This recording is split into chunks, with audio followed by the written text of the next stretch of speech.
Hola, en este programa vamos a conversar sobre el juarismo. Carlos Juárez ha gobernado la provincia en 5 oportunidades y es un lugar común decir que ha gobernado 50 años o que estuvo vinculado 50 años con el poder en Santiago del Estero. Vamos a tratar de explorar un poco si esto es así y efectivamente en sus periodos de gobierno cuáles han sido las características del régimen político en la provincia. Para eso vamos a conversar en esta oportunidad con Marisa Silvetti y con Celeste Schneider, que son investigadoras de la Universidad Nacional de Santiago del Estero y que hace 12 años trabajan en el proyecto Política y Ciudadanía que tiene asiento en el INDES, el Instituto de Estudios para el Desarrollo Social de la Facultad de Humanidades, Ciencias Sociales y de la Salud de la UNCE. Bueno, la idea es empezar por esta pregunta, ¿no? ¿Cómo es esta cuestión? Se dice Juárez ha gobernado 50 años la provincia, ¿no? ¿Cómo salimos de este lugar común si es que lo hay? ¿Qué podemos decir al respecto? Bueno, nosotros pensamos que en el marco de nuestro proyecto y de nuestras investigaciones, lo que, entre otras cosas, tenemos que tratar de romper esos mitos que se instalan en la sociedad y poder explicar cómo es realmente el funcionamiento, en este caso, del régimen político santiagueño.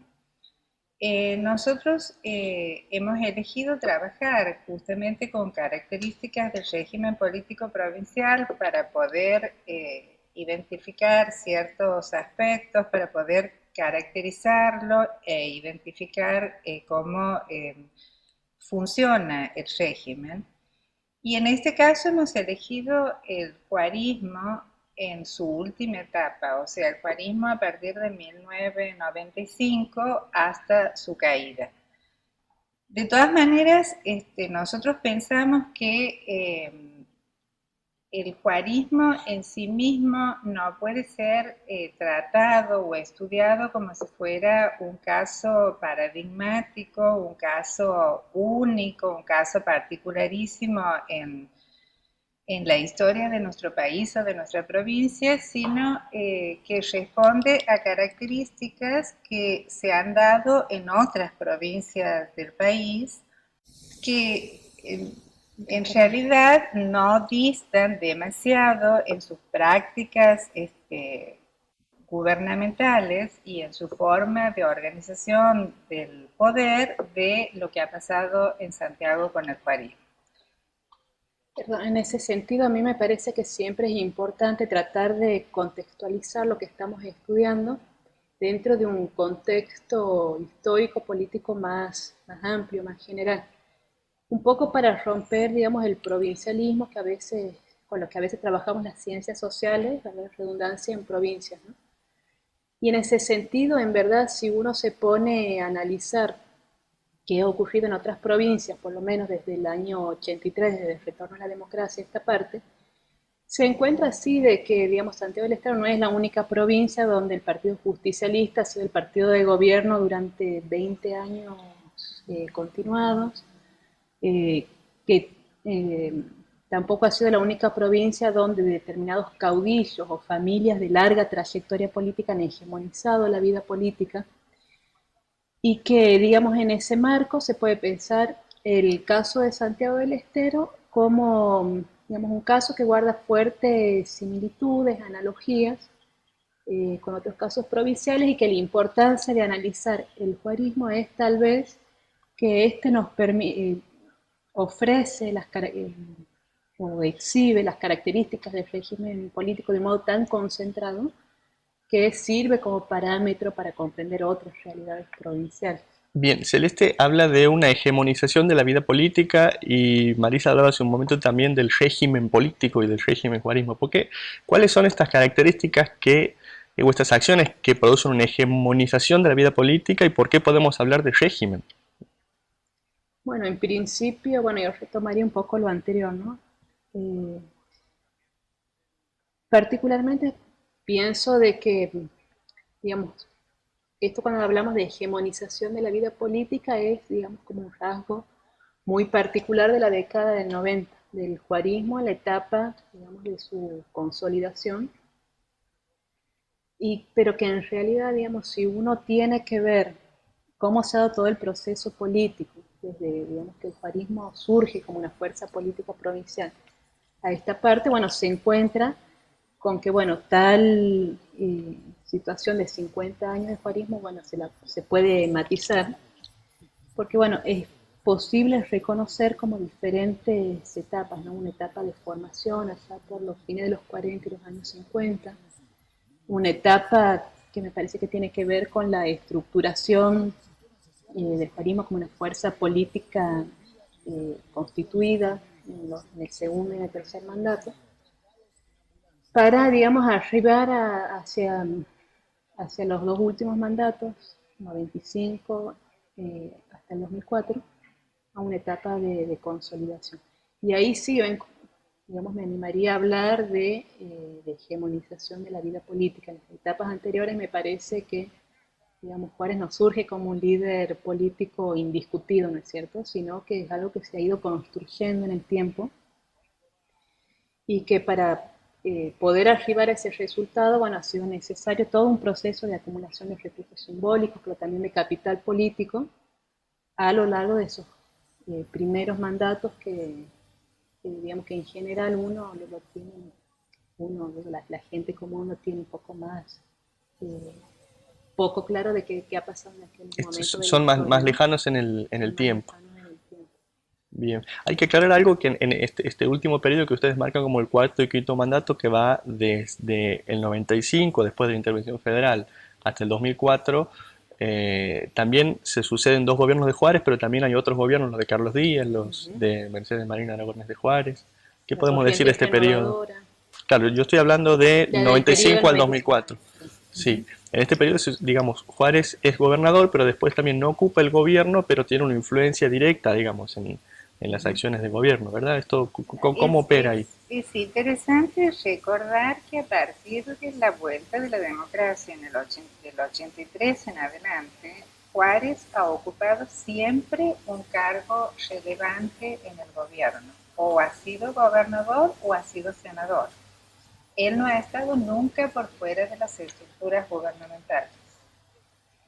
Y me parece también que es interesante retomar lo que decía Celeste de cómo se va construyendo poder, porque el Juárez de cada periodo no es el mismo, pero, pero también volver a retomar esto de que el gobierno no es ejercido por Juárez solamente, ni la hegemonía se construye a través de una sola persona, sino que lo verdaderamente interesante es ver cómo funcionan las estructuras del Estado y en eso hemos hecho trabajos sobre estructuras específicas del Estado para ver justamente cómo es su funcionamiento y encontrar esas particularidades, pero también por otro lado eh, analizar cómo es el sistema de alianzas, ¿sí? Porque ese sistema de alianzas es lo que ha permitido esa construcción de poder, ha permitido llegar a un momento de hegemonía del poder y ver qué influencias tiene el modelo nacional, digamos, sobre lo que ocurre en cada una de las provincias. Cuando hablamos de alianzas, esto es importante aclararlo, nos referimos a alianzas con otros sectores políticos, nos referimos a alianzas con otros sectores sociales, nos referimos a alianzas con la base política y del aparato y de la militancia. ¿De qué tipo de alianzas estamos hablando y con qué sectores? En general, estos gobiernos provinciales a los cuales hemos hecho referencia al principio han surgido a fines de los 40, en momentos donde nacía el peronismo, y son fuerzas políticas que se han desarrollado como eh, fuerzas peronistas, digamos, o como partidos peronistas, o como partidos provinciales, pero con una fuerte impronta del peronismo. Eh, Y las alianzas que han construido al interior de sus provincias son alianzas que podríamos decir estratégicas para la conservación del poder, eh, con sectores, en muchos casos, vinculados a los medios de comunicación, vinculados a otros partidos políticos que tenían fuerza e influencia en otros sectores de la vida social, como por ejemplo el empresarial, el universitario, y en general todos estos sectores respondiendo a características muy conservadoras, ¿no? En general han sido estilos de gobierno muy conservador que se han desarrollado en todas esas provincias. Inclusive ahí habría que, digamos, agregar como otro de esos aliados estratégicos, digamos, un sector de público en algún momento expresado en el Partido de la Democracia Cristiana y en el momento de la dictadura, bueno, a través de las intervenciones militares en la provincia, que también, digamos, estos actores, los aliados estratégicos, son los que permiten entender estos retornos en distintos periodos de la historia, digamos, del juarismo en cada una de esas elecciones, ¿no?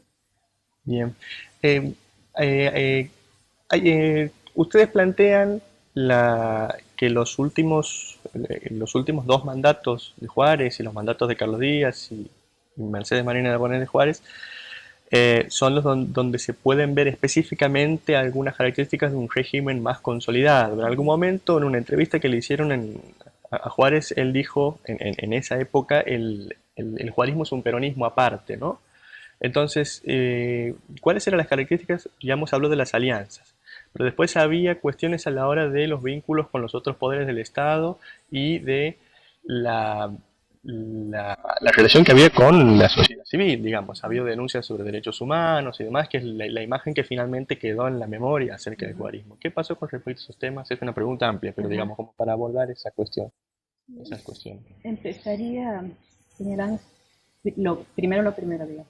Cuando nosotros hacemos referencia a régimen, cuando hablamos de régimen, lo estamos pensando en un sentido no restringido al estilo de la politología que piensa solo en las instituciones para acceder a los cargos de gobierno, sino que estamos pensando en esto, en las relaciones del Estado con los partidos políticos, con las organizaciones sociales y con digamos, y algo que no se puede soslayar, particularmente en provincias como las nuestras, con una estructura económica, digamos que por sus rasgos pocos diversificados, colocan al Estado como el principal dador, eh, como principal regulador de las relaciones económicas y sociales en la provincia.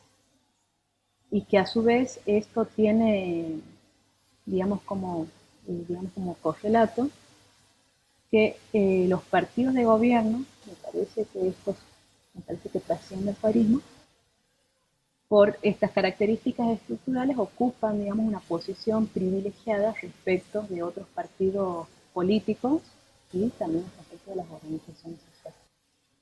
Dicho esto, que lo más, digamos, amplio, que contextualiza un poco o que introduce la cuestión de qué cosas pensamos nosotros que han caracterizado al régimen juarista.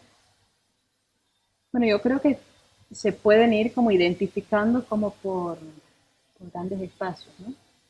Ver qué ha pasado por el lado de la relación del Estado con el partido, qué ha pasado por el lado de la relación del Estado con la sociedad. Y en ese marco, bueno, lo que nosotros hemos podido observar a partir de nuestro trabajo de campo es que se observa cierta permeabilidad de las estructuras burocráticas del Estado y de ciertas esferas burocráticas respecto de las organizaciones, de las redes partidarias del país. Me refiero concretamente tanto en cuanto a la designación en cargos administrativos o jerárquicos en distintas áreas de la burocracia estatal, como también a la impregnación de estas estructuras con la sociabilidad política propia, digamos, con la lógica política que imperaba dentro de estas redes partidarias, ¿no?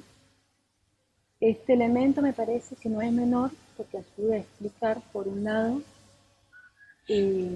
un aspecto de todo el régimen político que tiene que ver con la construcción de consensos, ¿no es cierto?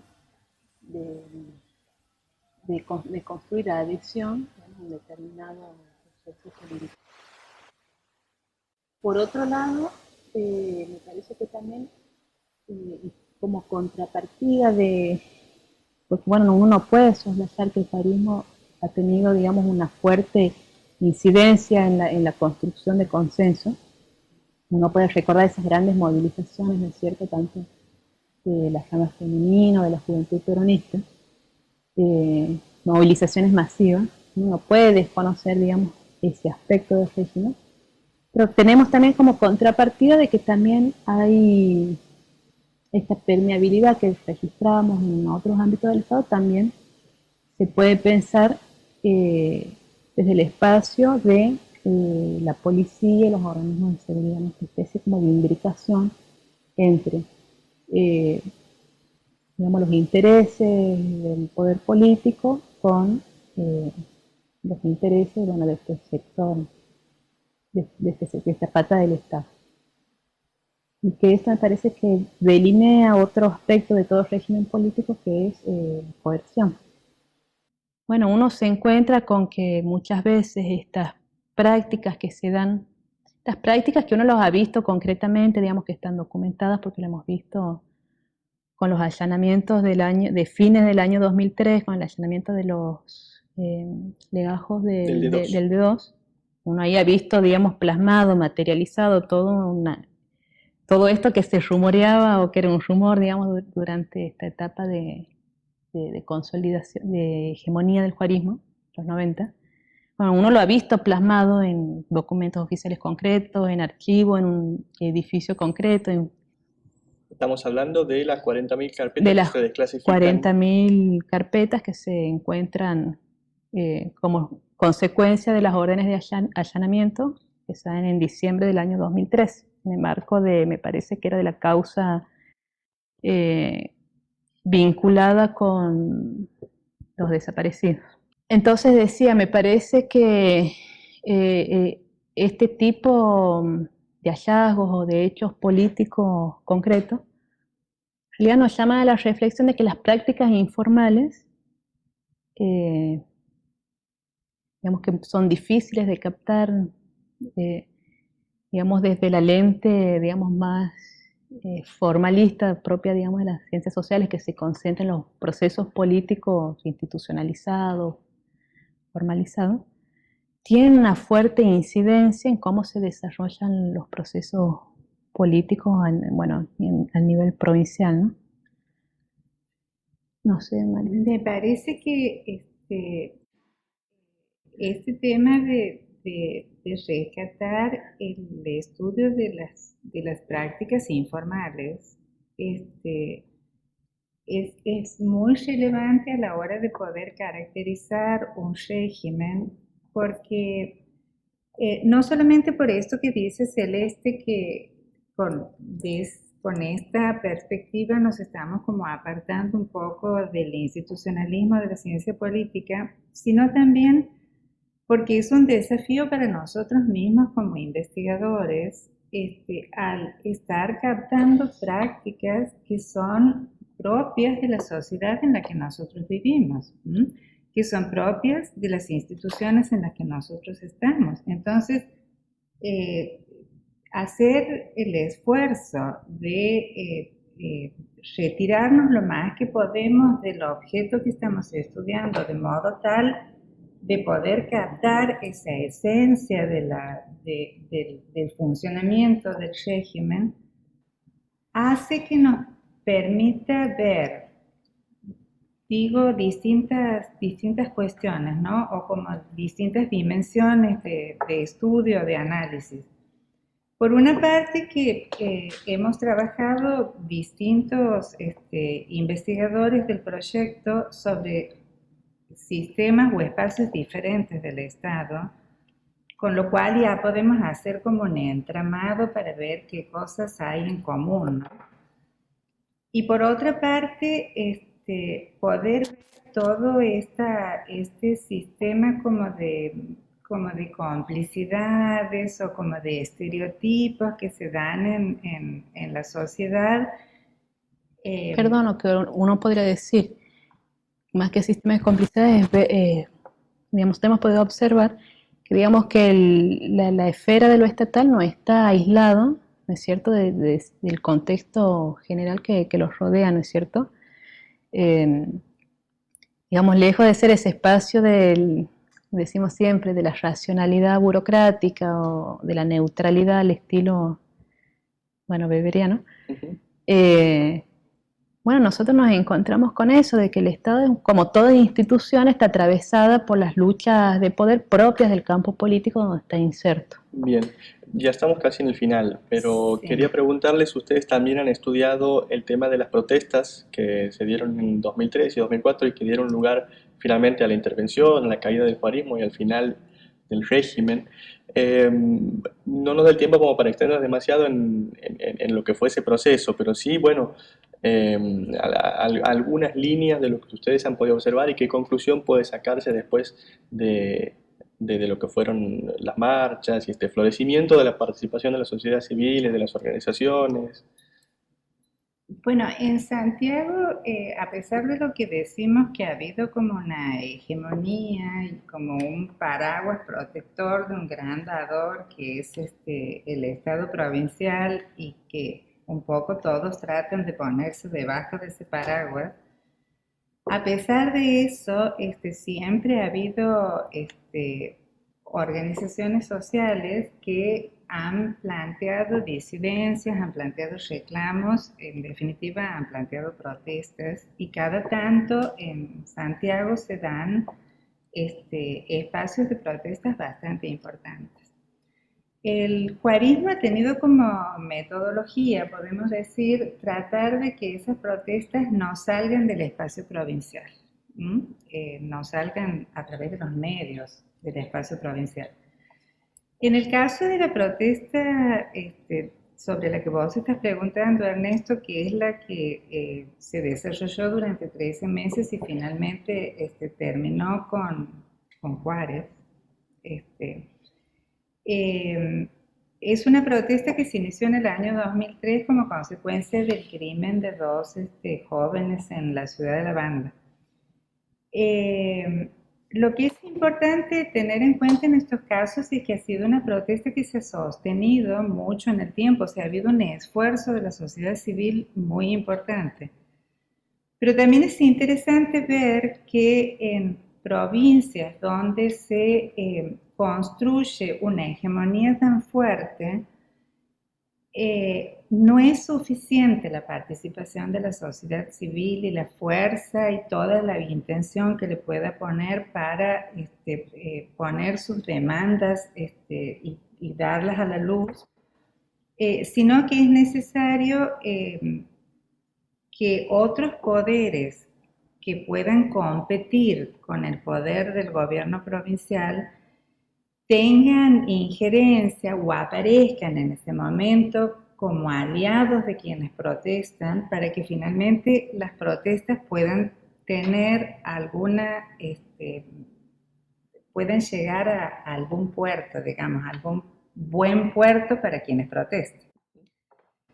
Y en el caso de esa protesta ha habido dos aliados bastante de mucha fuerza, de mucha importancia. Uno a nivel provincial, que ha sido el obispo Macarone, que nosotros sabemos la importancia que tiene la Iglesia Católica en nuestro país, y no solo en nuestro país, sino en toda Latinoamérica. Y sobre todo en una provincia como Santiago. Exactamente.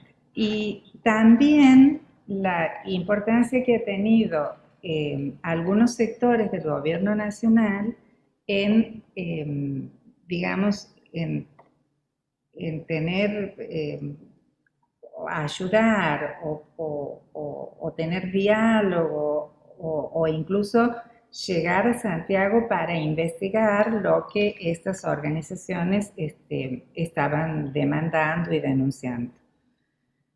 Ahora, tampoco podemos olvidar que Juárez estaba cerca de los 90 años, ¿no? Entonces, es interesante en estos casos problematizar la cuestión, porque incluso había un entrevistado muy conocedor de la política santiagueña y muy conocedor de Juárez. Un entrevistado de ustedes, un entrevistado de sus sí, entrevistas de campo. Que nos decía que con toda seguridad Juárez, 20 años antes, no hubiera permitido que una cosa así siguiera el curso que siguió y lo hubiera parado antes.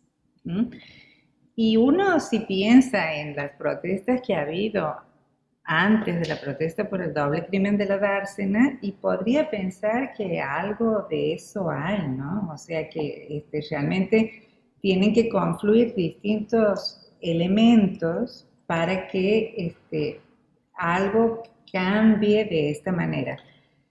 De todas maneras, las protestas que ha habido en Santiago o los estallidos, como el caso del estallido del año 93, que lo llamaron santiagueñazo, lo que nosotros encontramos es que transcurrido el periodo de la protesta o del estallido, no se han producido modificaciones estructurales en la provincia, ¿no? Ni en términos de la estructura económica, ni en términos de la estructura política. Eso es lo que hemos visto hasta el periodo que nosotros hemos estudiado. Bien, bueno, muchas gracias a las dos. Para terminar, vamos a resumir algunas de las ideas principales que han surgido de esta conversación, y finalmente, para los que quieran seguir leyendo, conociendo sobre estos temas, vamos a sugerir algunos de los textos producidos por el equipo de investigación y por otros investigadores que han trabajado este tema. El juarismo no puede ser tratado como un caso aislado. Responde a características que se presentan también en otros lugares del país, con familias que ocuparon los gobiernos que dominaron la política de sus provincias durante muchos años, como los Zapag en Neuquén, los Romero Feris en Corrientes, los Romero en Salta o los Sadi de Catamarca. En la historia del juarismo pueden reconocerse varias etapas. Una etapa de formación en el primer mandato, entre los 40 y 50, una etapa de estructuración como fuerza política, constituida entre el segundo y el tercer mandato, en los años 70 y 80, y una etapa de consolidación, del 95 al 2004, en la cual el juarismo hegemonizó la vida política de la provincia. Durante esos 50 años, la provincia no estuvo siempre bajo el dominio juarista. Otros gobiernos dominaron la escena local. Los dos últimos gobiernos militares favorecieron el ascenso de Carlos Juárez a la gobernación en 1973 y 1983, en ambas oportunidades con Carlos Jensen como interventor de facto. Si es posible hablar de régimen juarista, es porque Carlos Juárez fue un articulador político que supo combinar varios aspectos. Liderazgo popular basado en sus recursos carismáticos, eficaz influencia en las redes políticas ejercida mediante delegados municipales y punteros políticos, el cuasi monopolio del empleo con una administración pública que tenía poca competencia con la empresa privada en la absorción de mano de obra, el control directo del Parlamento, asentado en su manejo del Partido Justicialista y de sus alianzas con dirigentes de otros partidos. El control del Poder Judicial mediante nombramiento directo, captación o corrupción, la alianza con las empresas de medios de comunicación y un aparato de espionaje y coerción articulado desde la policía y las fuerzas de seguridad. Tras las marchas por el crimen de la dársena en el año 2003 y 2004, el gobierno de Néstor Kirchner intervino en la provincia y terminó con el juarismo. Sin embargo, muchas características de la vida política e institucional sobrevivieron a la caída del régimen.